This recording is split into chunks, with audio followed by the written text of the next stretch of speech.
welcome to the Legend Sport Channel. I'm Joe. Today we're going to take a look at an unboxing of Combat Volume 1 and Combat Volume 2, both from Compass Games. Combat Volume 1 was released in 2019 originally. There is a second edition coming out later this year, probably July, at least according to what I've seen on the Compass Games website. So this is obviously first edition. It took me a little while to actually get this game. I did not pick it up when it was first released. It became a very popular title and is somewhat difficult to find, although obviously you can find it. And I was able to find a brand new shrink-wrapped version of this game. Combat Volume 2, an expansion for Combat, was released in 2021 and is readily available. Both these games are a little bit on the more expensive side as far as general cost of the game itself. But I will also say that if you pick the box up, these are some heavy, meaty boxes that will likely hold a great deal of stuff. So I'm assuming you're getting your money's worth. You're looking at upwards of $250 to pick these two up. So let's take a look at Volume 1, box back. So Combat is a solitaire game of man-to-man combat in the 20th century. Set in France in 1944, the player will take control of an American squad of 12 soldiers and attempt to complete a variety of missions against enemy forces that are controlled by the game system.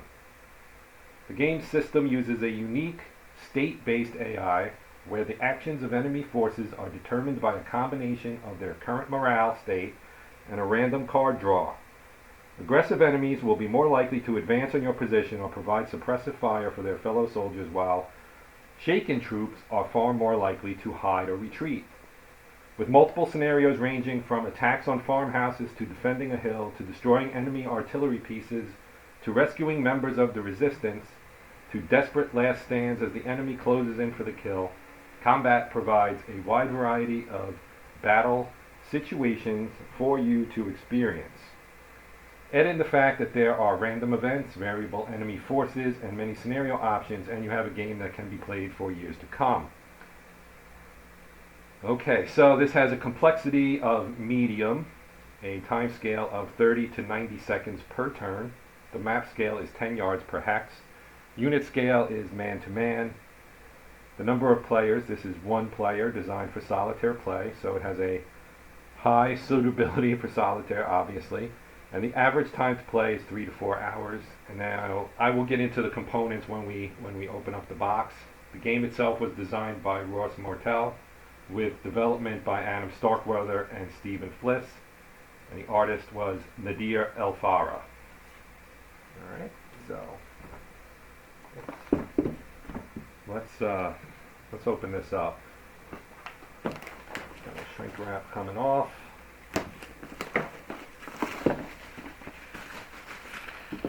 Okay. Alright, so let's see what we've got in here. Six-sided die. Two 10-siders.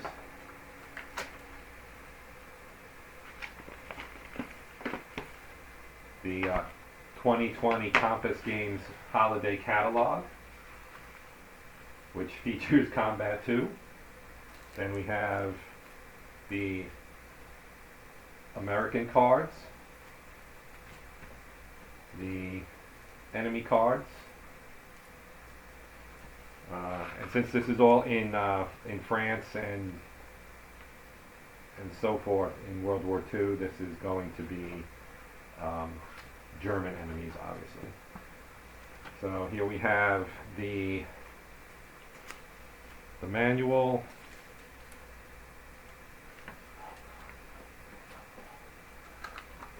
And my little cardboard wrapper here got ripped, but we have errata and Q&A.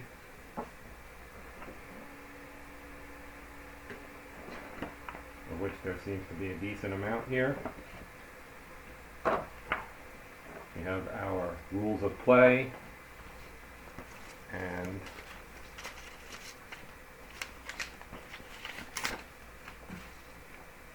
our scenarios. So, rules of play weigh in at 32 pages.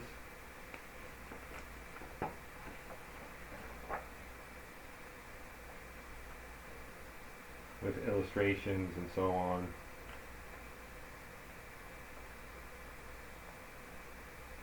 Now I've heard that this game's rules have a few issues in them that obviously you can find living rules on the web and update so that you're not kind of stuck, I guess, for lack of a better word. So I kind of like how they put the cardboard wrapper around these guys here. And here I am ripping them. So here we have some player aids, sequence of play, indirect fire support, the order and terrain chart, the spotting chart. So we got the terrain chart up here, spotting chart down here, the results, check results display down in the corner on the back. This is kind of neat.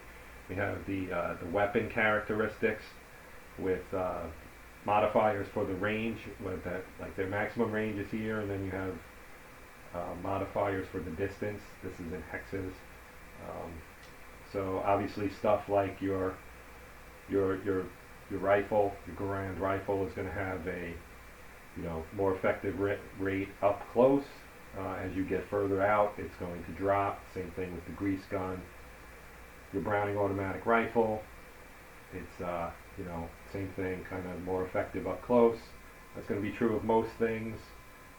You have a grenade launcher, hand grenades, and then the German ones have a black silhouette. The white silhouette is American weapons.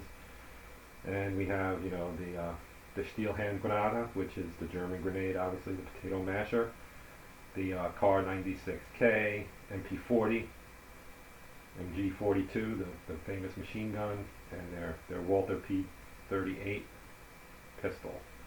So we have that, and then we also have the impulse and turn and initiative tracker here, and on this one, this is where we will draw our cards for initiatives. The enemy squads are color coded, so you have green, white, red, and blue.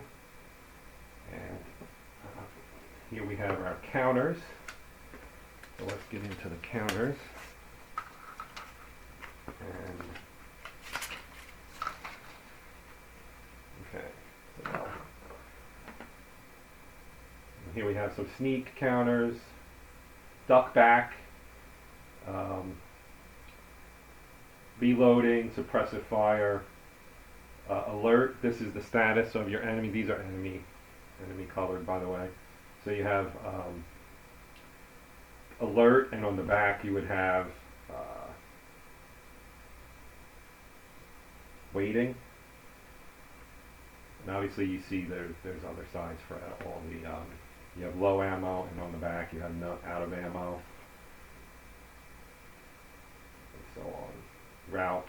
These are kind of morale statuses here. Bold, cautious, route, berserk, so on. So now you have the 1-inch counters. These are nice. These are obviously color coded for the teams. So as I mentioned on that other one, we have red, white, yellow, and blue. So here's red, and they each soldier is individually named. That's a nice touch. Same thing with blue. There are also dummy markers so that you don't know what this is until you get close enough to spot it, and then you'll be able to tell what it is. And we also have some more of the kind of kill in action markers, some, more of the small 5/8 kind of assistance markers. And it's nice that these are small and these are larger so that you can put these on top of this without totally obscuring the actual counter. So more, sorry, I had that upside down. You know, these are your states basically for what your orders are. Sorry, so you have like sprint, and then these numbers will indicate what you can do inside the 4 impulses in each turn. So we have sprint, you have evade, run and gun, sneak, and then on the back you also have the same kind of thing. That. Again, more of the same kind of thing. Orders, run and gun, aimed fire, suppressive fire, duck back, evade, rifle grenade, medic stuff here at the bottom. Some more enemy units. Let's turn it upside down. So we have, here we have yellow squad for the Germans and white. And then we have our Americans. And as you can see, there aren't that many Americans. There's actually a lot more of the enemy counters. It gives you some variety in your opponent, in your opposing forces, I guess I should say. And then here in the Americans, you're kind of following just, you know, I think it's either mainly two groupings, 2 platoons, I guess, of men, or 2 squads rather, and you know, so that's why you only have a handful here of Americans. Then we have the maps, and there are several of these. So there's 1, 2, 3, 4 maps, and to lay all these out might be a little difficult. Let me clean some of this up so we can take a look.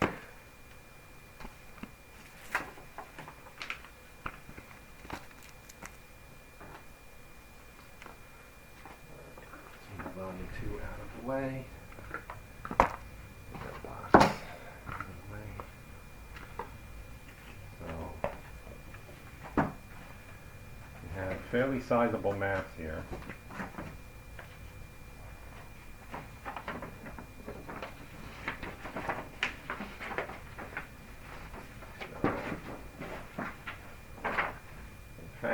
Too large for the space I have on the table at the moment, and I have some other stuff on here. So this is not the full map, but as you can see, this is you know, some various terrain here to kind of model France. We have some hedges, you know, some vegetation. We have a creek, some buildings, various things, and each map is named, and this one is the village. So you can see that right there, map 3, the village. And we also have map 1 is the farmhouse.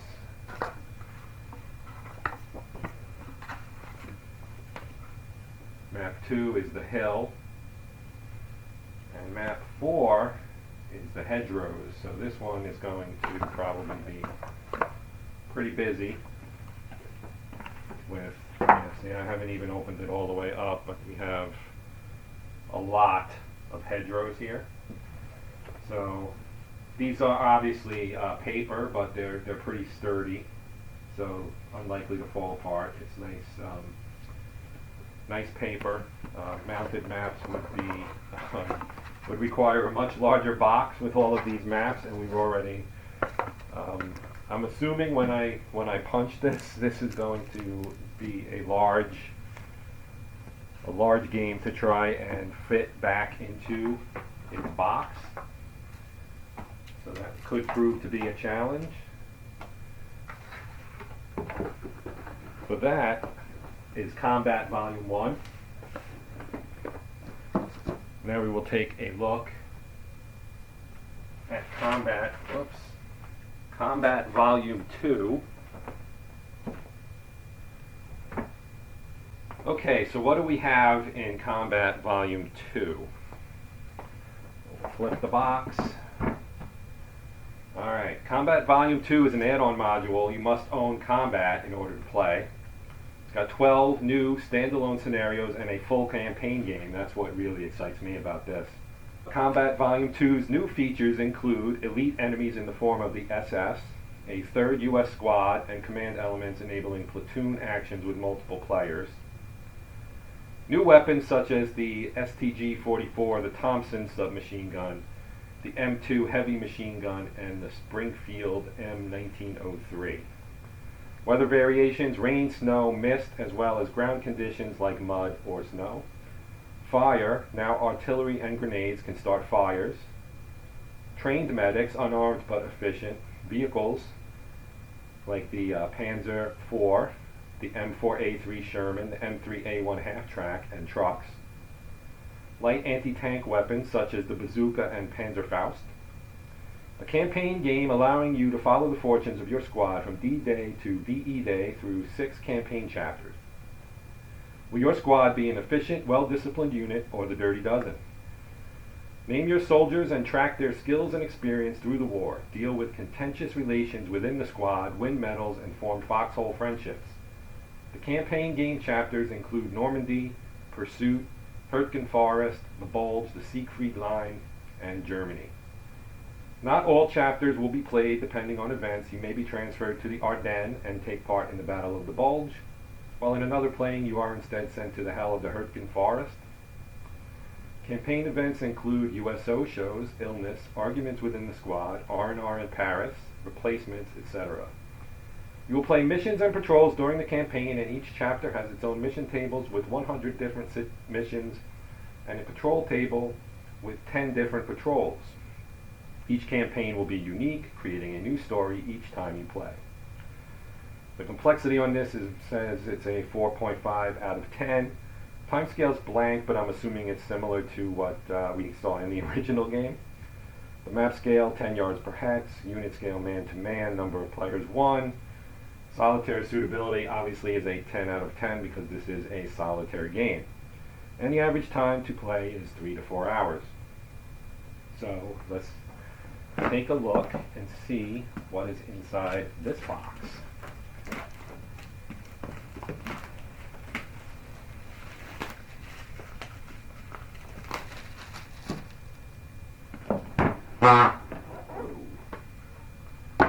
Alright, so again we get the Compass catalog.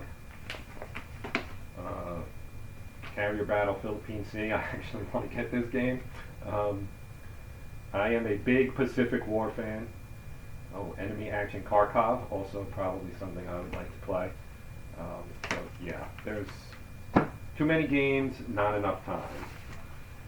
Alright, so here we go. Same kind of situation as we saw with the first game, the original game.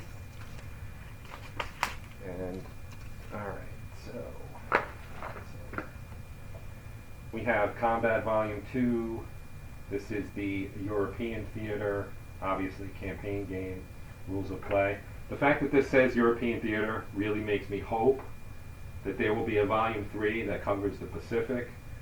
That would be outstanding. I am a big fan of the Pacific War. Ironically, I'm an Air Force veteran, but I really enjoy the Marine Corps actions in the Pacific and naval and you know, just ground combat as well as obviously air combat. So I'm going to try and play as many variations on that, you know, cover all the services basically. So we have our campaign game and rules. Here we have our campaign game and scenarios,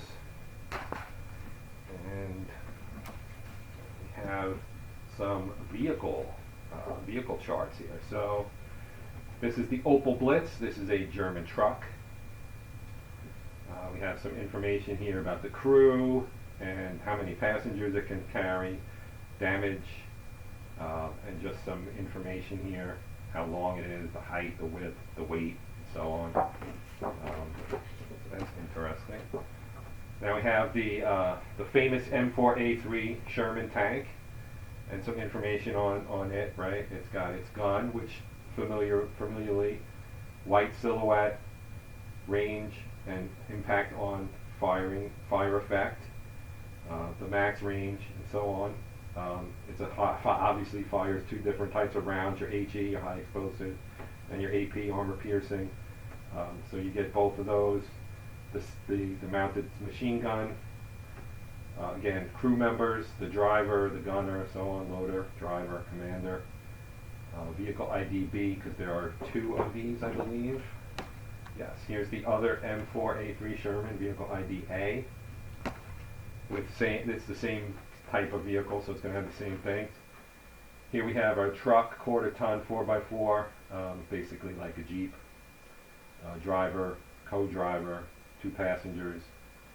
The M1919 Browning machine gun with its information, and the M2 Browning machine gun 50 cal with its information. Another Opel Blitz. The M3A1 armored personnel carrier, essentially. So we have our passengers, and again, the cupola with the gun. So that's another M2 50 cal machine gun. It's got some armor characteristics and so on. Also its speed. And then another Opel Blitz. Our 2.5 ton GMC 6x6 truck. And we have truck hit locations, truck damage, Jeep locations and damage, and so on. And on the back we have our half track damage. So this all comes into play with vehicles, which obviously vehicles weren't really a part of the first edition, but or volume 1 rather. This one obviously has vehicles included. More weapons characteristics for the new weapons that have been added to the game. We have our 50 caliber machine gun, the M2, the 1903 Springfield, the Thompson, the Browning 1919 machine gun, and the M9 bazooka. Germans, we got another MG42, the STG-44 that was mentioned, and 2 versions of Panzerfaust, the smaller version and the bigger version. And then on the back of that, we have indirect fire versus tanks, and then against half-tracks, trucks, and Jeeps. So basically, you're heavily armored and you're lightly armored vehicles. Then we have our tanks, right? There are 2 Panzer IVs, I believe.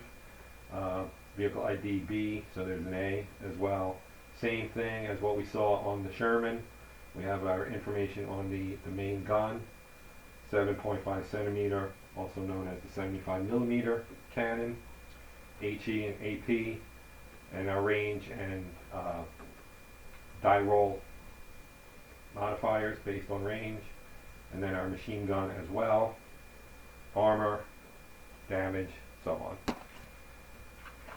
Vehicle order matrix, right? So obviously the game system controls the opposing force, the Germans, and so they have to get their orders from, a matrix basically. You have 2 sides here. You also have hit locations for your armored fighting vehicles, and this diagram here will show you what constitutes side armor, front, rear, so that you can determine what and turret as well. Basically what part of the tank you're hitting. And then we have our armored fighting vehicle damage table on the other side.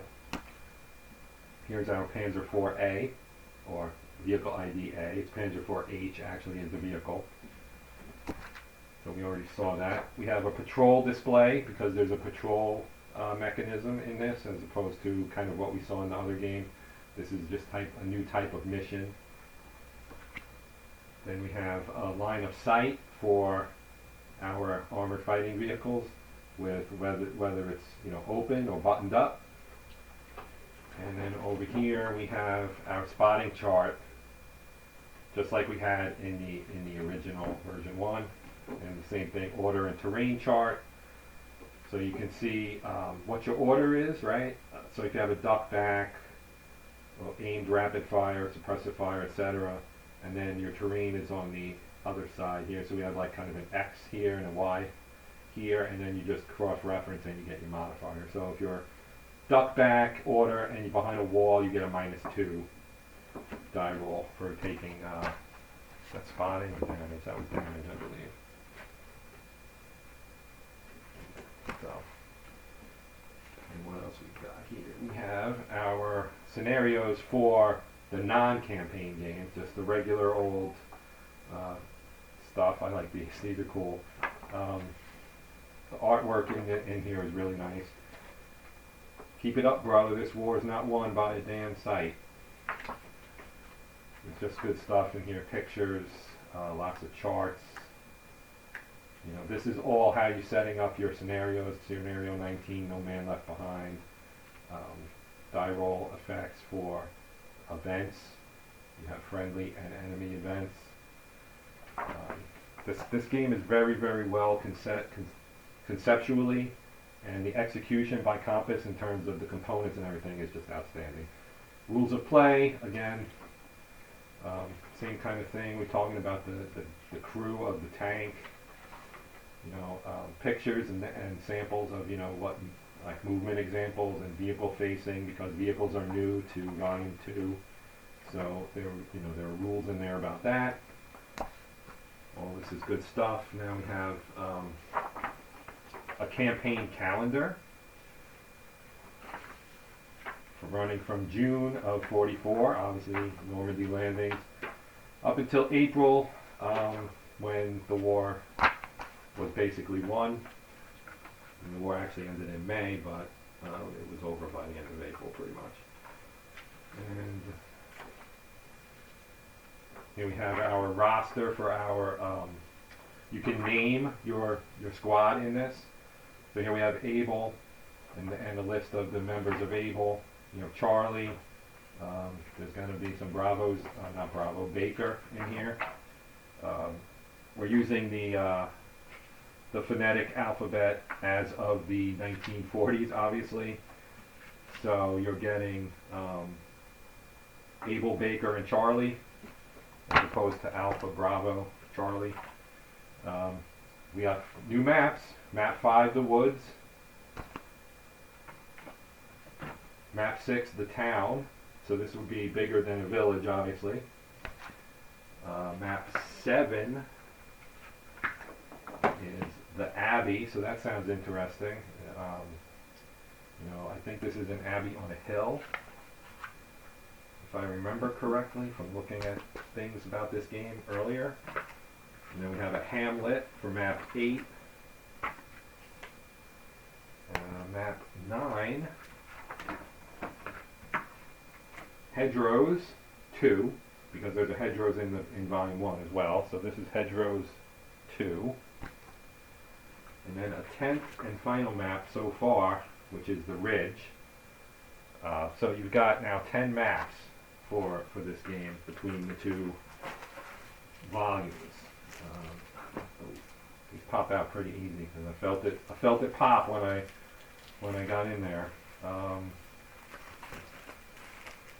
open this up. And there we go. Trying to be careful here because these are somewhat popping out just by me touching them.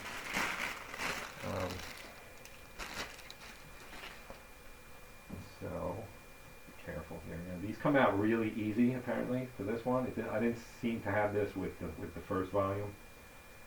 So we have more counters. This is sheet 5. So again, this is probably things like fire. That's new to this game. And Panzerfaust, also new to this game. So obviously these would be things that would be somewhat new for this game. Wire, fortified, and so on. And then we have here open, damage to various parts of your armored fighting vehicles here. Button and open. Spot, so on, load loading, armor piercing, bailing out. So a lot of things that are related to your new vehicles that are added into this game. And again, more. Sheet 7 is more of these with order cards for fast, reverse, forward, crawl, so ahead, slow. So obviously these are related also to vehicles, because the vehicles will also need orders, right, as part of the game. And yeah, these counters seem to be cut a little bit more, I guess, effectively than the first game. The first game, they seem pretty sturdy in there. I haven't obviously punched them yet, because you're seeing the openness.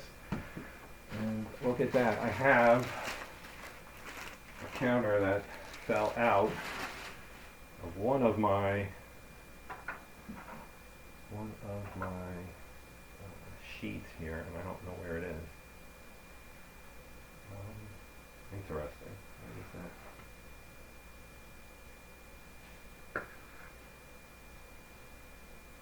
I'm blind. I don't see the. It's one of these guys.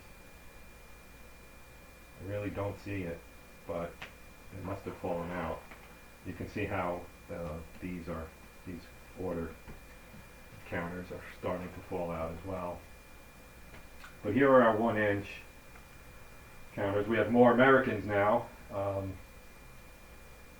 So we have, obviously these are tank crew, some of these guys. So we have our co-drivers, drivers, loaders, gunners, and the commander, and they're named, just like in Volume 1. The characters essentially are named. And we also have some just regular basic squad members from Charlie, Abel, and Baker, and some tanks. So here's our Panzer IVs A and B, our Opel Blitzes A, B, C, and on this guy we've got some more. I'm not sure what the letters are. I haven't read the rules of this game yet. And then we have obviously red, blue, yellow German.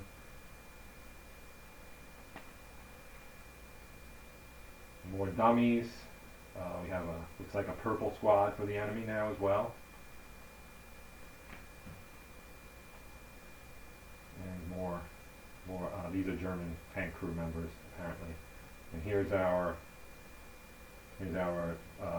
American vehicles. We have our two Shermans, Jeep, and M10, and we even have some weather and terrain, mud and snow, rain, mist, and clear. Morale. This is the facing. This basically will designate. It's like a compass. It designates which way the enemy will move when they're moving, whether it's in advance or if they're routing, which direction do they retreat in. That's all determined by these, and they're color coded for the German squads, I guess. So we have 5 now, whereas in the first game we had 4. At least I believe that's what these colors would indicate. So there you have it. That is oh shoot. I am struggling here, man. Alright, let's put this back in. And be careful, Joe. Be careful. So, oh, man. Alright, well, I will take care of that later. It's not like I'm not going to punch these guys anyway. So let's put our maps back. Well, maps. Basically like score sheets almost. Booklets, all our player A's. This game is jam-packed with stuff, let me tell you. The box weighs a ton, and that Volume 2's weight is up from Volume 1. Volume 1 was not light, and Volume 2 is even heavier. So here you have it. Here's Volume 2, and Volume 1 of Combat. You might not be able to read this, but same team that worked on this game worked on this one as well. So there you have it, Combats Volume 1 and Volume 2. This is coming out second edition, where I guess they're going to probably clean up the rules and take care of some of the errata issues that existed in this guy. And that should be coming out sometime this summer. As I said, this can be a little bit difficult to find at the moment. If you can find it, I would say pick it up. I haven't actually played it yet, but I have watched some playthroughs, and this looks like this is a fantastic game. I can easily understand why it is so popular. So here we have Volume 1, Volume 2. I haven't even played this yet, but I'm already hoping and itching for a Volume 3 that covers the Pacific. Give me some Marines, give me some Guadalcanal, some Peleliu, some Okinawa, something like that. I would love to see that in future volumes. Or, we could do some Mediterranean stuff, North Africa, Sicily, Italy. There's room to grow. There's also the whole Eastern Front if they wanted to kind of go in that direction and do something with, I don't know which side you would choose to run. I'm guessing probably Soviet. That way you can keep the same opposing force being German. That would open up obviously adding some more vehicles as well, some Tigers, some Panthers, and then of course all the famous Russian tanks, the T-34 and so forth, would also be in something like that. I'm not sure what direction they're going to take this in. I'm feeling like this has been so successful that there will be a Volume 3. My personal hope is Volume 3 is the Pacific, but if it was North Africa or Sicily / Italy, I would be all over that as well. So once again, thank you for watching. If you've made it this far, I appreciate it. Please give me a like, give me a subscription if you haven't already subscribed, spread the word. As always, I am basically imploring people to subscribe and watch and spread the word so that I can grow my channel. So thank you again. Have a good day, good week, good month, good gaming. Take care.